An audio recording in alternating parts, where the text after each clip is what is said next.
క్రీస్తునందు ప్రియ దేవుని బిడ్డలందరికీ యేసుక్రీస్తు వారి అతి శ్రేష్టమైన నామములో వందనములు తెలియచేసుకుంటున్నాను. నేటి దిన ధ్యానాంశము ఆమోసు గ్రంథము 9వ అధ్యాయము 11-12 వచనములు. పడిపోయిన దావీదు గుడారమును ఆ దినమున నేను లేవనెత్తి దాని గోడను బాగుచేసి దాని పోయిన చోట్లను బాగుచేసి ఏదోమో శేషమును నా నామము ధరించిన అన్యజనులనందరినీ నా జనులు స్వతంత్రించుకొనున్నట్లు పూర్వపు రీతిగా దానిని మరలా కట్టుదును. ఇలాగూ జరిగించు యెహోవా వాక్కు ఇదే.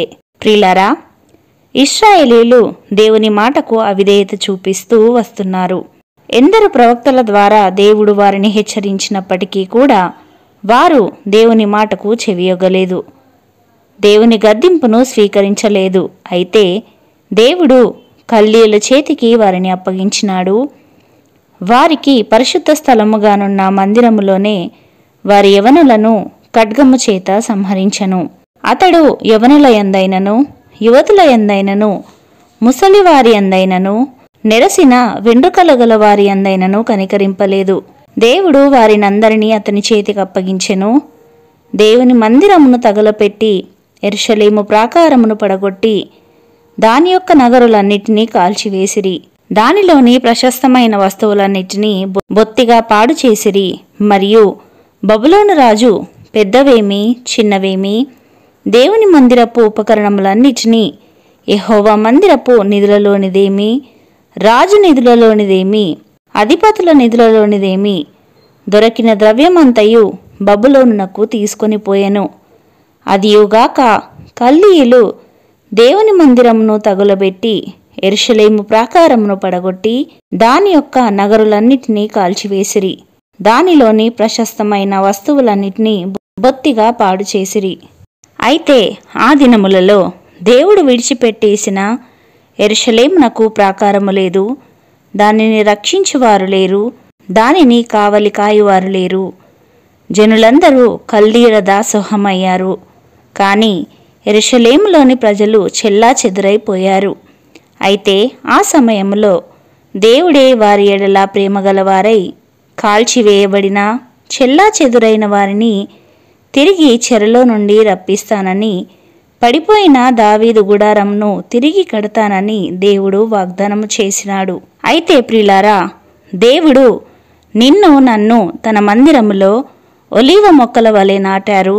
అయితే నీవు నేను కూడా బహుశా విగ్రహారాధనతో, వ్యభిచారముతో, శరీర క్రియలతో, లోకాచారములతో మన ఆధ్యాత్మిక గుడారమును పాడు చేసుకుని ఉండవచ్చు.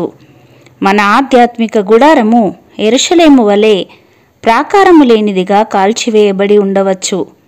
తిరిగి ఏ విధముగా బాగుపడాలో తెలియక, తిరిగి ఏ విధముగా దేవుని యొద్దకు రావాలో తెలియక, దేవునిని ఎదుర్కొనలేక నీవు సతమతము అవుతుండవచ్చు.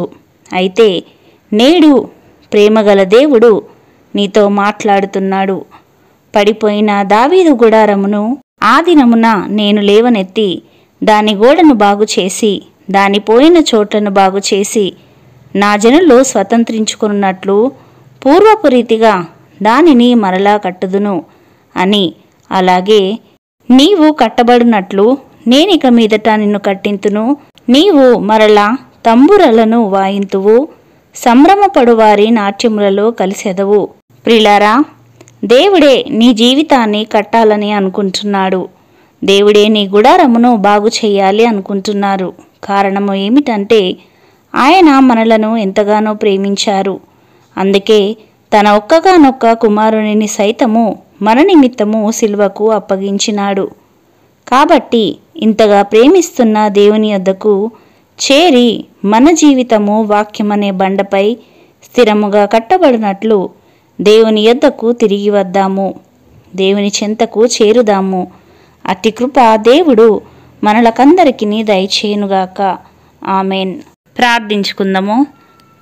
మహోన్నతుడా, మహాగణుడా, అతి పరిశుద్ధ స్థలములలో నివసించువాడా, మీ పరిశుద్ధమైన నామమును బట్టి తండ్రి మీకు వందనాలు. సియోనులో నుండి అనుదినము మమ్మలను దర్శిస్తున్న దేవా మీకు స్తోత్రములు. మీరు మమ్మలను ఎంతగానో ప్రేమించు దేవుడవై ఉంటున్నావు. మీ ప్రేమను బట్టి, కృపను బట్టి వెలలేని స్తోత్రములు.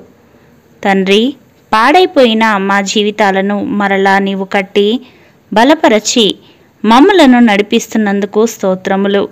నీవు మా కొరకు చేసిన త్యాగమును ఎల్లప్పుడూ స్మరిస్తూ మీకు కృతజ్ఞత కలిగి జీవించే కృపలోనికి మమ్మలను నడిపించుమని యేసయ్య పరిశుద్ధ నామములో ప్రార్థించి వేడుకొనుచున్నాము పరమ తండ్రి. ఆమెన్.